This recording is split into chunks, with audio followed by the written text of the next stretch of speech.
News বৃত্তান্তে সকলকে স্বাগত। আপনাদের সঙ্গে রয়েছি আমি দেবলীনা। দিনের গুরুত্বপূর্ণ খবর নিয়ে শুরু করছি আজকের সারাদিনের নিউজ বৃত্তান্ত।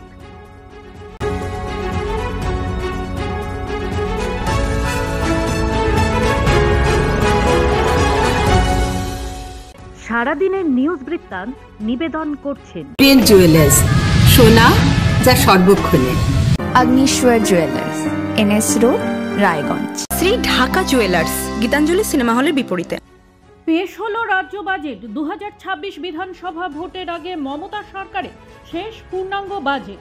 এই বাজেটে ডিএ ও লক্ষ্মীর ভাণ্ডার নিয়ে কি ঘোষণা হয় সেদিকে নজর ছিল সবারই। রাজ্য সরকারি কর্মীদের জন্য রাজ্য বাজেটে 4% ডিএ বাড়ানোর প্রস্তাব চন্দ্রিমা ভট্টাচার্যের। এর ফলে রাজ্য সরকারি কর্মীদের ডিএ বেড়ে হলো 18%। চলতি বছরের 1 এপ্রিল থেকেই কার্যকর হবে বর্ধিত হারে ডিএ। তবে লক্ষ্মীর ভাণ্ডারের টাকা বাড়ছে না। অনেকেই ভেবেছিলেন দিল্লি নির্বাচনের ফলাফলের পরিপ্রেক্ষিতে হয়তো লক্ষ্মীর ভাণ্ডারের টাকাও বাড়ানোর কথা ঘোষণা করবে মমতা সরকার। তবে বাজেটে দেখা গেল লক্ষ্মীর ভাণ্ডারের টাকা বাড়ছে না। এর পাশাপাশি আশা ও অঙ্গনওয়াড়ি কর্মীদের স্মার্টফোন দেওয়ার জন্য 200 কোটি বরাদ্দ। সেই সঙ্গে বাংলার বাড়ি প্রকল্পে অতিরিক্ত 16 লক্ষ উপভোক্তার বাড়ির জন্য 9,600 কোটি টাকা বরাদ্দ করা হলো। চন্দ্রিমা ভট্টাচার্য আরও ঘোষণা করেন চা শিল্পে এগ্রিকালচারাল ইনকাম ট্যাক্স ছাড়ের স্কিম। এই সুবিধা চালু হয়েছিল। এই সুবিধা আরও 1 বছর বাড়িয়ে 2026 সালে 31 মার্চ অবধি করা হলো। মুখ্যমন্ত্রী মমতা বন্দ্যোপাধ্যায়ের কবিতা পড়ে বাজেট ভাষণ শেষ করেন এদিন অর্থ প্রতিমন্ত্রী চন্দ্রিমা ভট্টাচার্য।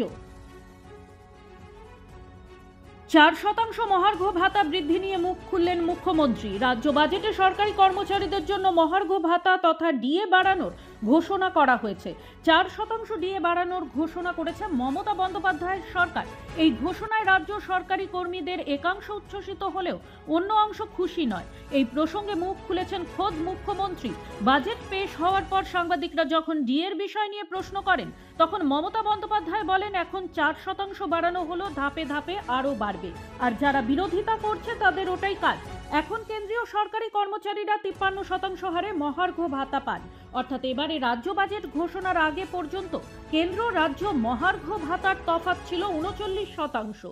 এদিন নতুন করে 4% ডিএ বৃদ্ধির ফলে কেন্দ্রের সঙ্গে রাজ্যের ডিএর ফারাক কমে দাঁড়ালো 35%। মমতা জানিয়েছেন আরও দেওয়া হবে, ধাপে ধাপে সবটা ক্লিয়ার করার চেষ্টা হবে। যখন সময় আসবে সরকারি কর্মীরা আরও ডিএ পাবেন। কেন্দ্রীয় সরকারি কর্মচারীদের সঙ্গে মহার্ঘ ভাতা তথা ডিএর ফারাক নিয়ে রাজ্য সরকারি কর্মচারীদের মনে অসন্তোষ রয়েছে বহুদিন ধরে। ডিএ নিয়ে আন্দোলনও কম হয়নি।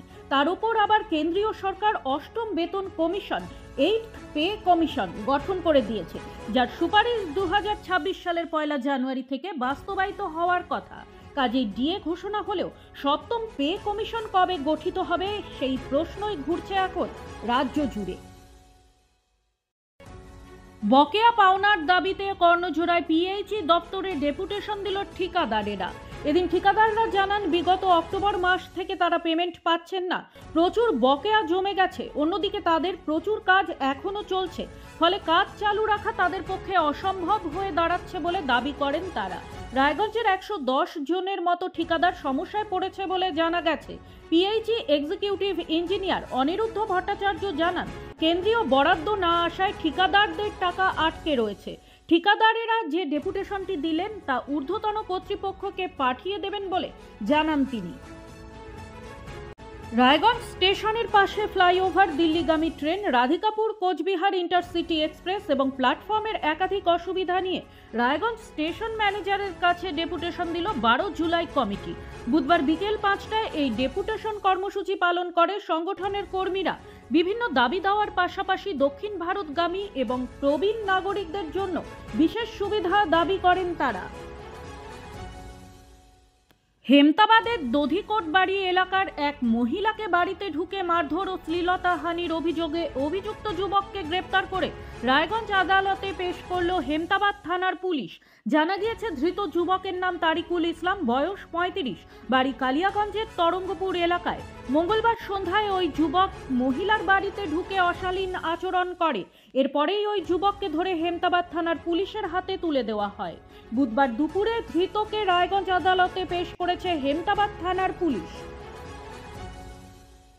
বাবার হাতে ছেলে খুন, চাঞ্চল্যকর ঘটনাটি ঘটেছে মালদার ইংরেজবাজার থানার শোভানগর গ্রাম পঞ্চায়েতের মাদিয়া এলাকায়। জানা গেছে মৃতের নাম শেখ সাকিরুল, বয়স 32 বছর। তার পরিবারে রয়েছে স্ত্রী সহ ছোট ছোট 3 ছেলে মেয়ে। অভিযোগ, মঙ্গলবার রাতে শেখ সাকিরুলের সাথে তার বাবা শেখ তাবরেজের জমি জমা সংক্রান্ত বিষয়ে গন্ডগোল বাঁধে।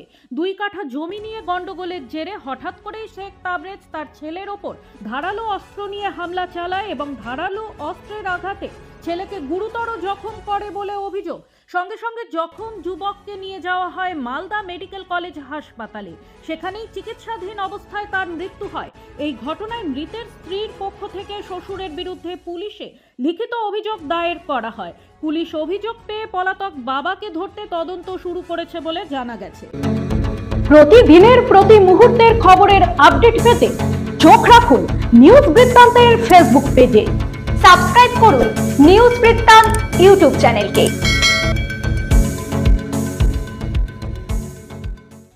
কুম্ভ মেলা শেষ করে বাড়ি ফেরার পথে ট্রেনে ভিড়ের চাপে মৃত্যু হলো শিলিগুড়ির বিধান মার্কেটের 49 বছর বয়সী ব্যবসায়ী রমেশ জয়সওয়ালের। আর তার এই মৃত্যু নিয়ে রেলের বিরুদ্ধেই আঙুল তুললেন শিলিগুড়ি সাংগঠনিক জেলা বিজেপির সাধারণ সম্পাদক নান্টু পাল। তার অভিযোগ, একটি সুস্থ সবল ছেলে ট্রেনে যেভাবে ভিড়ের চাপে অসুস্থ হয়ে গেল এবং তার মৃত্যু হলো, তা অত্যন্ত বেদনাদায়ক। রেলকে এবং স্থানীয় প্রশাসনকে এই বিষয়ে আরও সতর্ক হওয়ার দাবি তুলেছেন তিনি।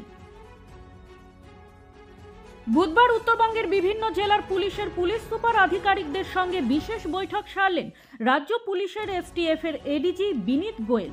এদিন শিলিগুড়ি পুলিশ কমিশনারেটের সভাকক্ষে IG ADG north Bengal Rajesh Kumar Yadav, শিলিগুড়ির police commissioner Shri Sudhakar, STF এর আইজি গৌরব শর্মা, জলপাইগুড়ি রেঞ্জের ডিআইজি নিম্বলকর সন্তোষ উত্তম রাও, ডিসিপি বিশ্বচাঁদ ঠাকুর সহ একাধিক পুলিশের আধিকারিকেরা উপস্থিত ছিলেন। এছাড়াও জলপাইগুড়ি, দার্জিলিং, কালিম্পং, কোচবিহার, রায়গঞ্জ জেলার একাধিক পুলিশ আধিকারিকেরা বৈঠকে উপস্থিত ছিলেন। বৈঠক সূত্রে জানা গিয়েছে, মূলত উত্তরবঙ্গে মাদক কারবারের বাড়ন্ত রুখতে এদিনের বৈঠক সম্পন্ন হয়েছিল।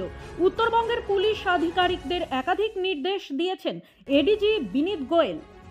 সারাদিনের নিউজ বৃত্তান্ত আজ এই পর্যন্তই। দেখতে থাকুন, সঙ্গে থাকুন, চোখ রাখুন নিউজ বৃত্তান্তে।